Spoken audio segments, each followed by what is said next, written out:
Oi gente, tudo bem? Prontos para mais uma aula aí? Vamos revolucionar um pouco do que a gente sabe do inglês, vamos lá?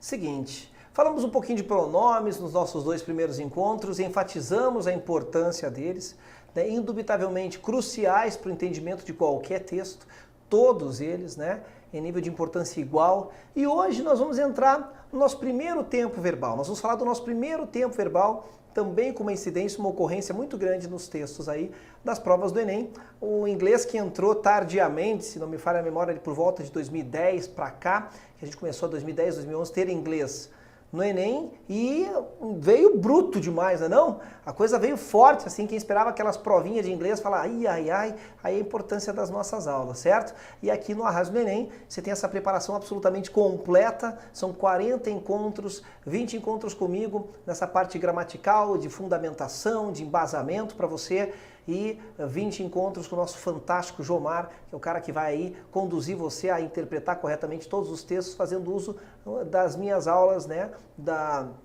dos encontros que a gente tem feito aqui. Legal? Hoje falaremos de Simple Present. Eu sempre gosto de começar essa aula perguntando assim, Simple Present, né, presente simples. O que é o Simple Present para você? Geralmente, nas aulas presenciais, que são aquelas aulas que eu tenho junto com o aluno ali em sala de aula mesmo, né? Os alunos respondem assim, tio Rê, o Simple Present indica o presente, e o presente é o que está acontecendo agora. Eu falo, poxa, pois bem, me dá um exemplo de algo que está acontecendo agora, eu falo, né? Pode ser em português. E aí eles respondem assim, estamos te olhando? Nós estamos estudando inglês, né? Você está falando conosco? Enfim, eles vão dando esse tipo de exemplo. Tudo errado. Tudo errado. Quando você diz nós estamos estudando, isso não é presente. Pô, mas o presente não é o que está acontecendo agora? Não, não é. Tá? Quando se diz assim, eu estou te ouvindo, estou assistindo a tua aula, isso não é presente. Então vamos parar aqui e ter um bate-papo bem rápido sobre uma coisa importantíssima dentro da língua inglesa. Toda vez que você fizer tentativa de traduzir ao pé da letra estruturas ou conceitos da língua portuguesa para o inglês, esse é o segredo para o insucesso. Você vai se dar mal. Veja só, quando as línguas surgiram, elas surgiram em momentos históricos diferentes, em contextos históricos diferentes. Ou seja, as línguas não surgiram todas ao mesmo tempo. Né? Me perdoe aqueles que gostam da história que Deus estava brabo, né? Pá, manda um raio aqui, bum, vocês não se entendem mais, humanos. Não. A história é linda, adoro, mas não foi assim que aconteceu. As línguas foram surgindo em momentos diferentes. Tanto é que a própria língua inglesa, a gente diz que era uma língua anglo-saxã, por quê? Porque era uma língua que surgiu da invasão dos povos, ou seja, das línguas que esses povos falavam. Né? É uma língua que surgiu da invasão dos povos que invadiram o que hoje é a Inglaterra. Aí surgiu o inglês. Então veja, havia outras línguas antes do inglês, né? E assim com os outros idiomas também. Eu não posso achar que tanto em nível de tradução como em conceito, principalmente isso, os conceitos de uma língua se aplicam a outros. E aí vem uma coisa muito importante que eu vou te dizer. Preste atenção nos conceitos de tudo que você for estudar, não só do inglês, de tudo. Veja, aqui a gente está fazendo o estudo da língua inglesa à luz do próprio inglês. Então eu não posso achar que porque o presente indica o que está acontecendo agora no português, que isso vai ser o mesmo no inglês. Isso é um problema conceitual. Quando você traz conceitos de uma língua para outra e erra, você criou uma ideia, um conceito errado acerca de alguma coisa. Na física isso acontece com bastante frequência.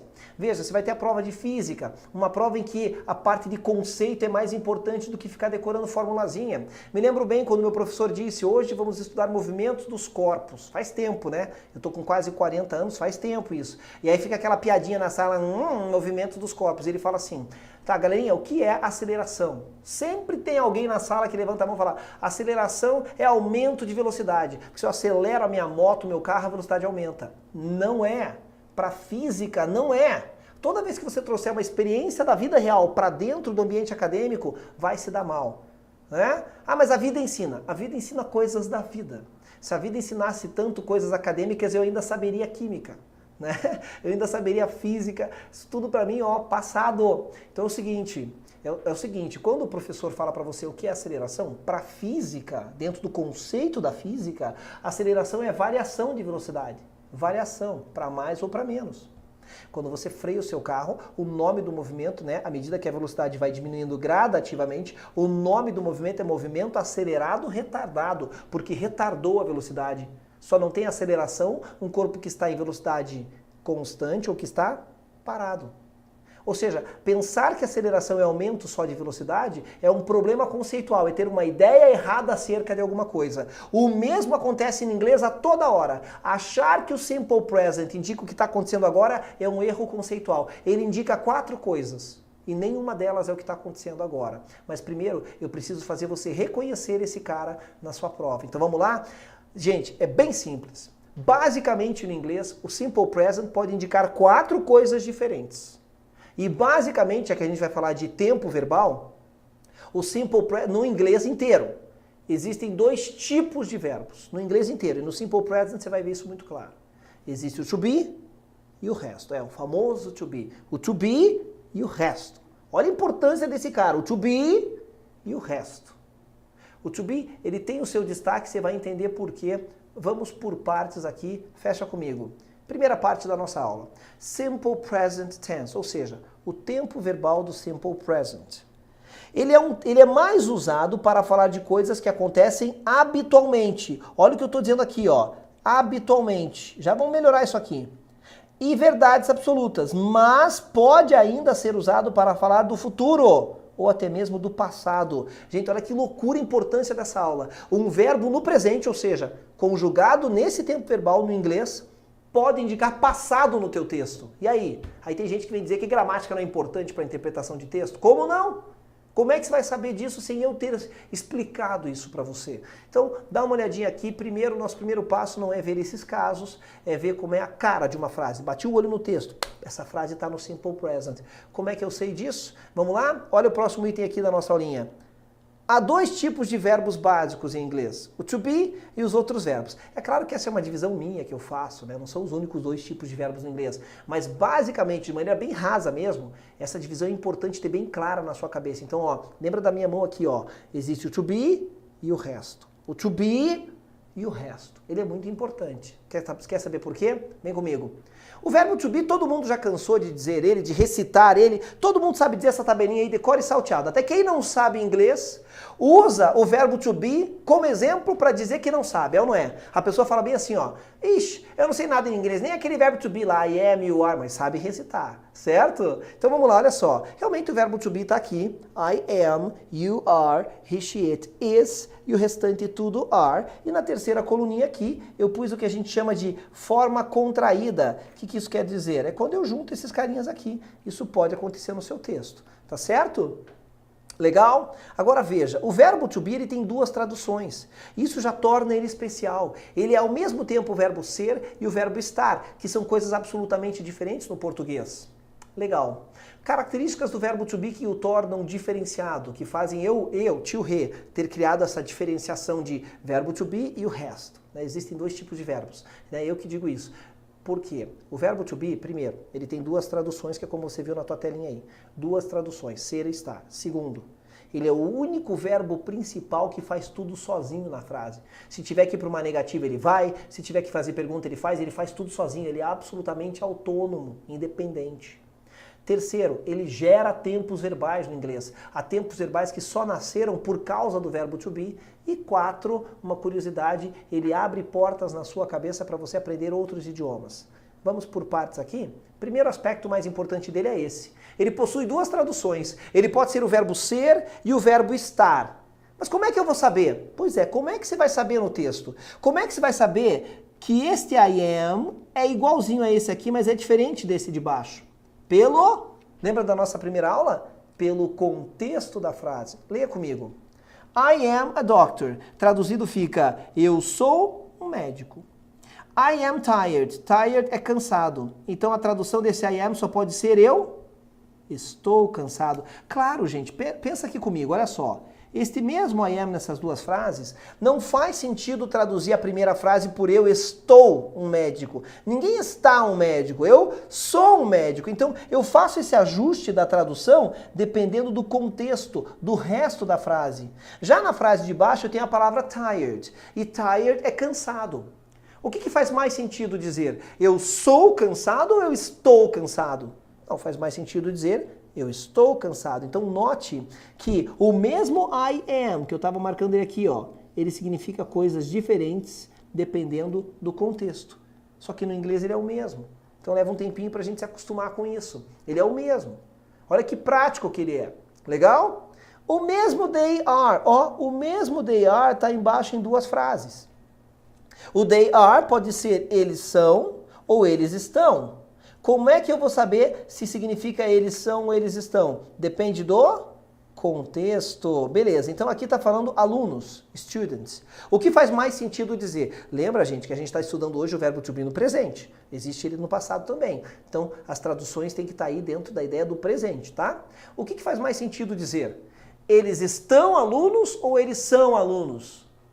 E na frase de baixo, eu tenho a seguinte continuidade. Worried about the test. Preocupados com a prova. O que faz mais sentido dizer? Eles são preocupados com a prova ou eles estão preocupados com a prova, com o teste?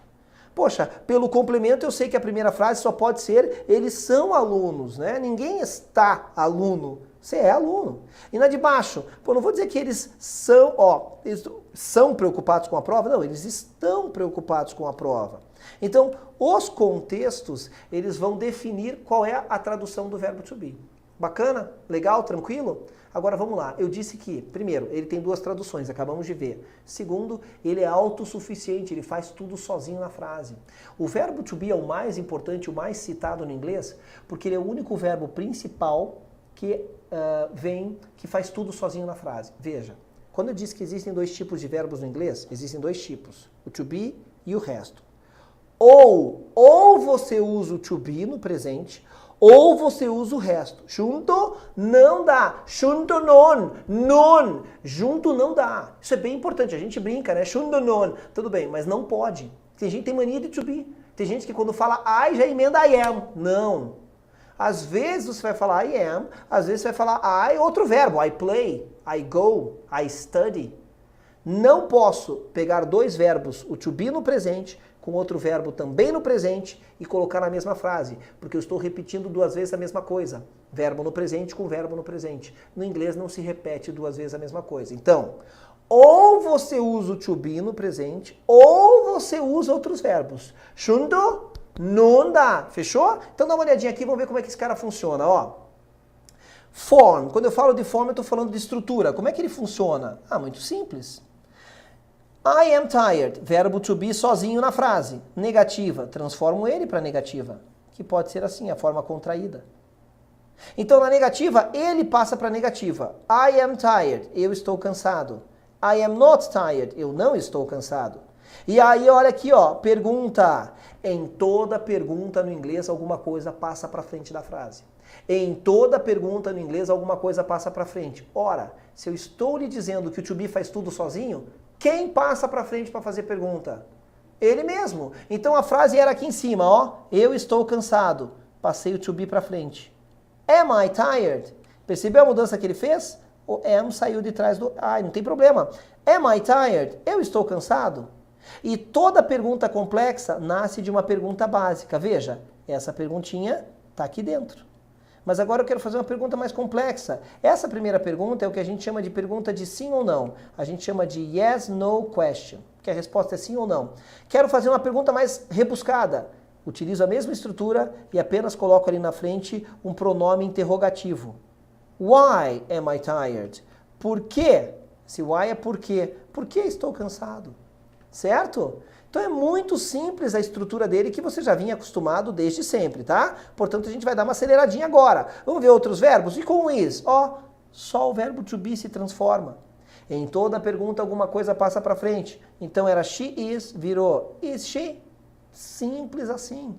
A frase diz, she's beautiful. Ela é bonita. Negativa, só mexo no to be. Ela não é bonita. Pergunta, só o to be passa para frente. Ela é bonita? E aí eu posso, a partir dessa, criar outras perguntas. Olha aqui o próximo. Fiz agora um exemplo com are. We are lost. Nós estamos perdidos. Negativa. We aren't lost. Só o verbo to be se transforma. Só ele vai para frente para fazer pergunta. Are we lost? Nós estamos perdidos. Muito simples o verbo to be. Muito simples o verbo to be, que ele gera um outro verbo no inglês, que eu tenho que mencionar com vocês. O verbo to be, ele gera o verbo haver no inglês, que tem um problema no português. No português a gente troca o verbo haver pelo verbo ter.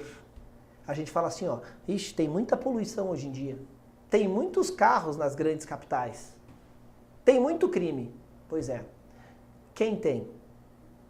O verbo ter pede um sujeito. Toda vez que você usa o verbo ter, você tem que dizer quem tem. Então dizer que tem muita poluição hoje em dia está errado, do ponto de vista da gramática normativa. Porque o certo é você dizer que há muita poluição hoje em dia. Há muitos carros nas grandes capitais, há muitos crimes. O verbo haver é usado no sentido de existir. O verbo ter pede um sujeito. Eu tenho que responder a pergunta, quem tem? Só que no português a gente troca um pelo outro e não afeta a comunicação. Tudo bem, se você escrever na sua redação que tem muita poluição hoje em dia, descontaço da sua nota. Nem me fale, mais de 500 mil de zeros no Enem do ano passado. Mais de 500 mil de zeros. Você não quer fazer isso na sua redação, tá? Mas do ponto de vista comunicativo, fora da norma culta, dizer que tem muitos carros nas grandes capitais, a mensagem é entendida, ela é transmitida. Porém, essa troca que é permitida na língua falada, essa troca, né, que é fora da forma culta, no inglês você sequer é entendido. Ninguém vai saber o que você está falando se você trocar o verbo ter pelo verbo haver. Por isso eu vou pontuar aqui rapidinho. Quem é o verbo haver no inglês? O verbo haver é esse carinha aqui, ó. É o verbo dare to be, que ele é o verbo haver. Então, olha só. Como ele é derivado do verbo to be, olha como ele é fácil. Ele nada mais é do que a junção do verbo to be com a palavrinha there. Quem é o verbo to be? Am, is ou are. Esse primeiro não serve, fiquei com os dois últimos. There is, there are. E por que tem dois? Porque um é singular, é o verbo haver no singular, o outro é plural. É isso. Então, na verdade, o verbo haver, gente, esse aqui é o verbo haver, eu vou até pôr aqui do lado, ó, a tradução dele, no sentido de existir, tá vendo? O verbo dare to be é o tal do verbo haver que a gente não usa direito no português, mas que no inglês tem que ser usado porque eles não cometem esse erro que a gente comete. Trocar o verbo ter pelo verbo haver é você não ser entendido no inglês. E aí tem uma explicaçãozinha. O verbo dare to be não necessita estar necessariamente vinculado a um sujeito. Tá aqui o exemplo. There are many cars on the streets nowadays. Ou seja, há muitos carros nas ruas hoje em dia. Ó, há do verbo haver. Eu não estou dizendo quem tem, eu só quero dizer que existem. E como a minha palavrinha aqui está no plural, eu fiz um ajuste e deixei ele no plural. There are. Legal? Tranquilaço?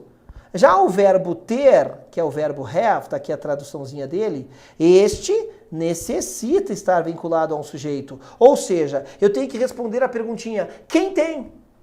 Quem tem? Por isso que quando eu digo, tem muita poluição hoje em dia, quem tem? Tá, eu não tenho resposta, então tá errada essa frase. Que tal a gente arrumar os dois já, no inglês e no português, e nunca mais falar isso errado? Eu sei que às vezes falar certo, as pessoas te olham esquisito, mas por que não?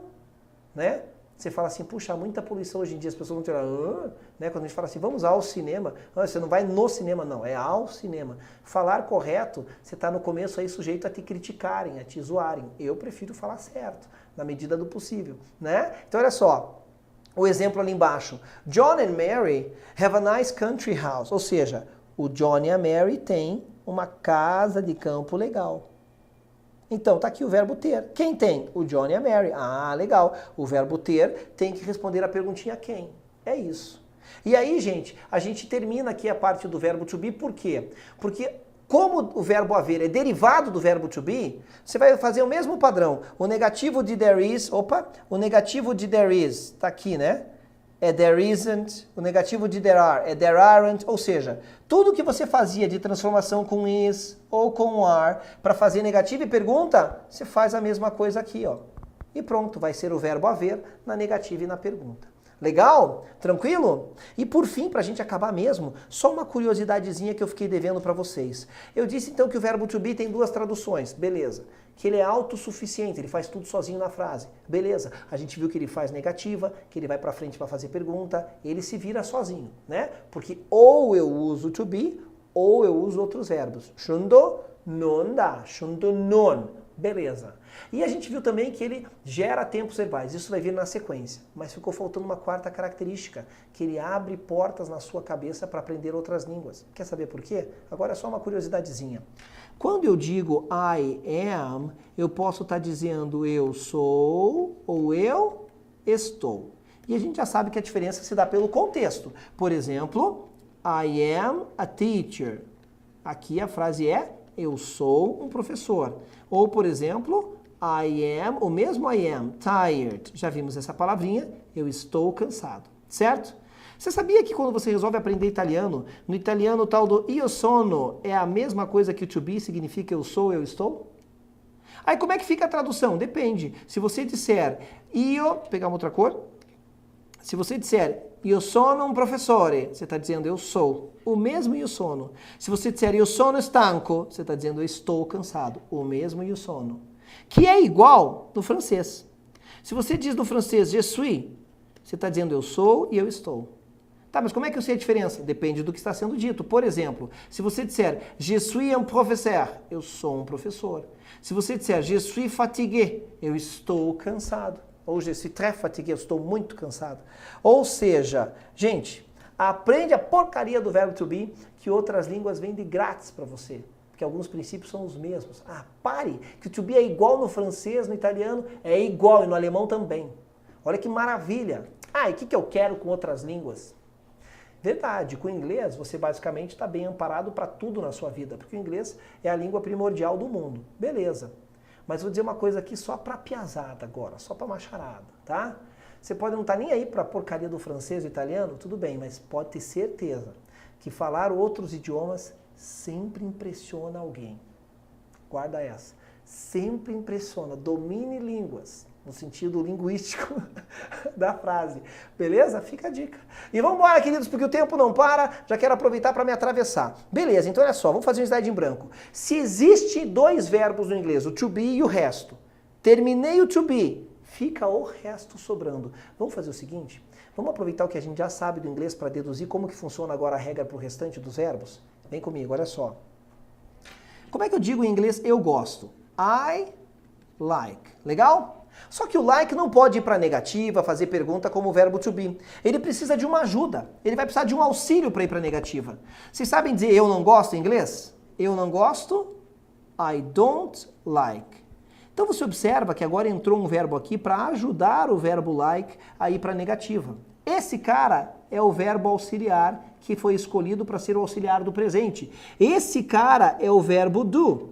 E o que eu fiz com o do? Eu peguei o do, somei com o not e gerei o don't. Pronto. Você entendeu agora a regrinha, tá certo? Então olha só, I don't like, eu não gosto. Peraí, mas o verbo do não é o verbo fazer, tio Rê?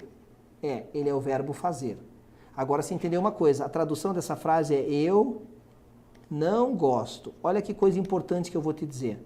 Você está percebendo que o verbo fazer, o verbo do, quando ele entrou na frase para fazer papel de verbo auxiliar e ele entrou só para ajudar o like a ir para negativa, ele perdeu a tradução dele. Olha aqui, ó. Ele perdeu a tradução.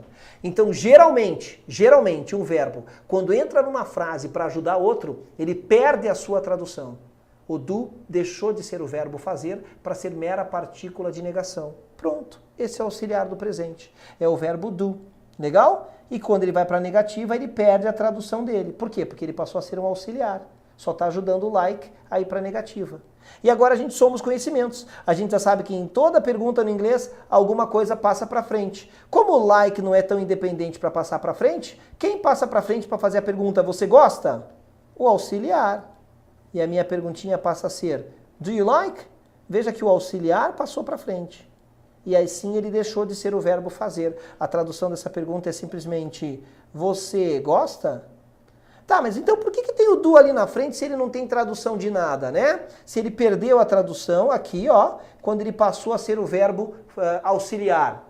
Porque ele está te dizendo uma coisa importante, ele está te dizendo, estou na frente, sou uma pergunta. E ele está te dizendo assim, ó, estou na frente e estou no presente. Sou uma pergunta no presente. Ah, quer dizer que se eu colocar ele no passado ali na frente da pergunta, aqui ó, a pergunta muda automaticamente para o passado? Isso mesmo.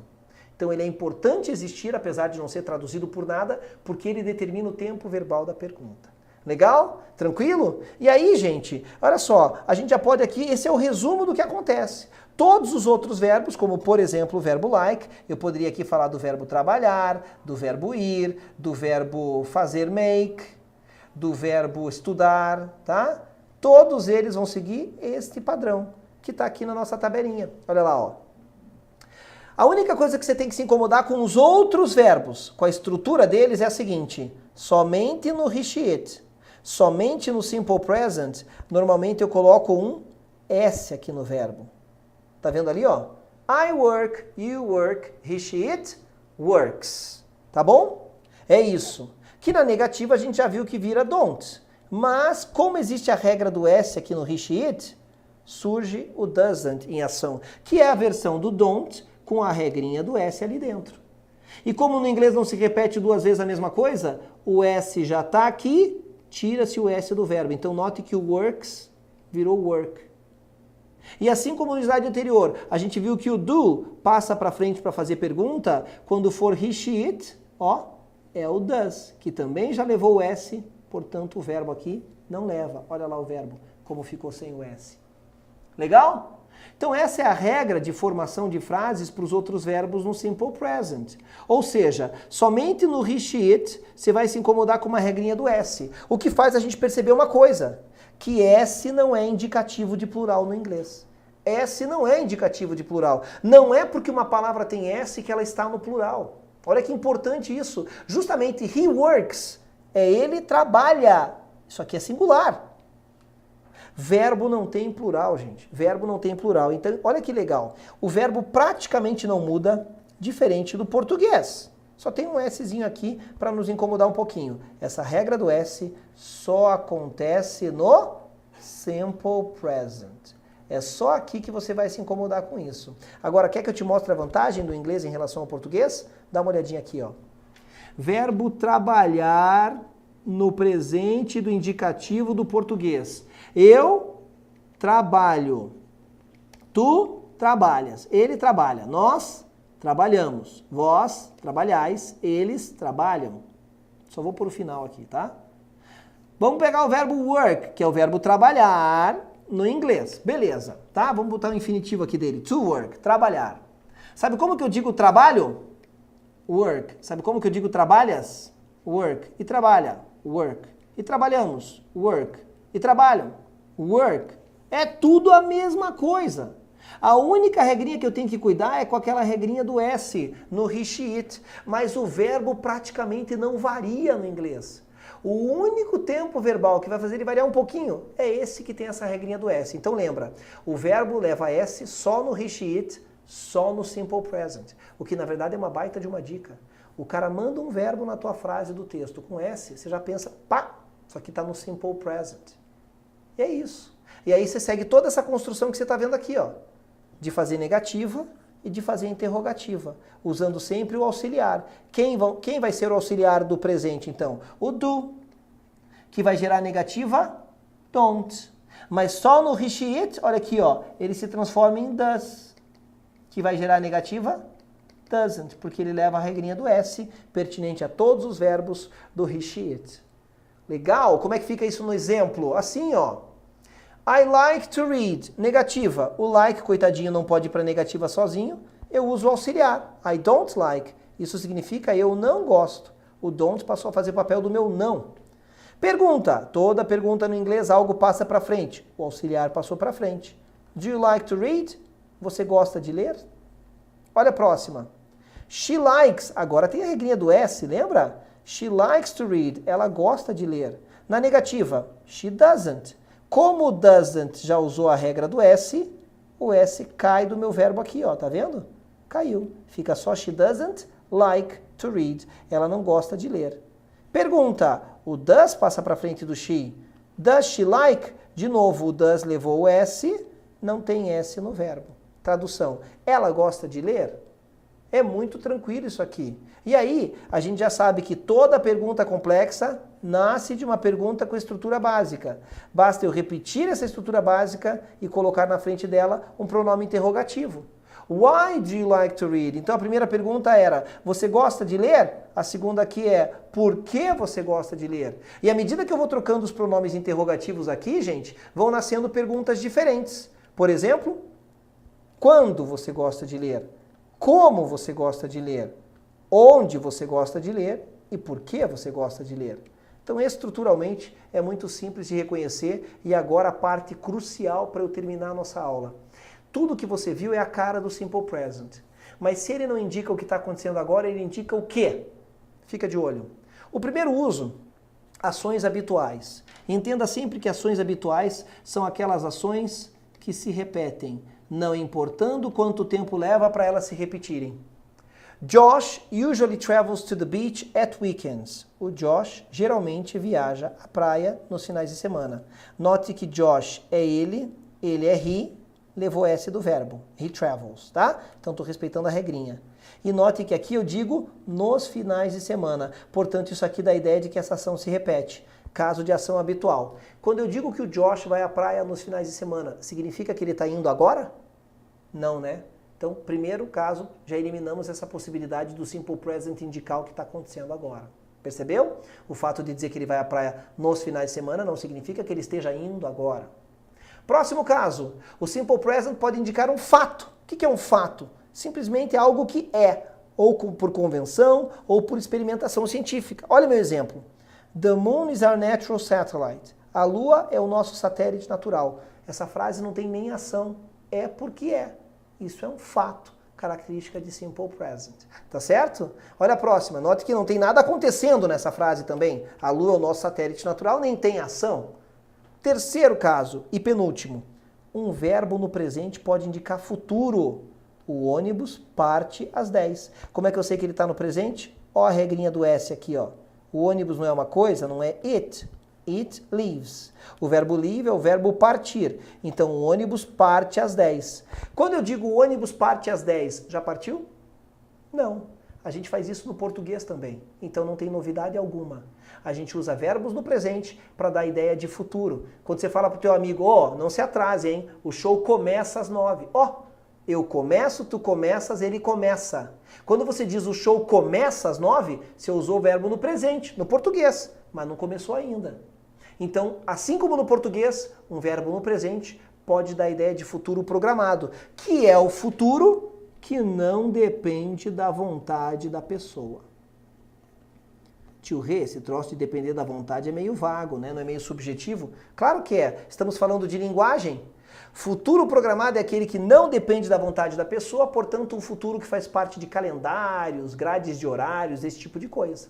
Certo? Guarda isso, mas não tem novidade, porque no português a gente também usa verbos no presente para dar ideia de futuro. E aí não preciso te dizer que aqui também não tem nada acontecendo nessa frase. Então, novamente reforçado que o simple present não indica algo que está acontecendo. E por fim, e mais louco de tudo, um verbo no presente pode dar ideia de passado. Olha aqui a regrinha do S aqui, ó.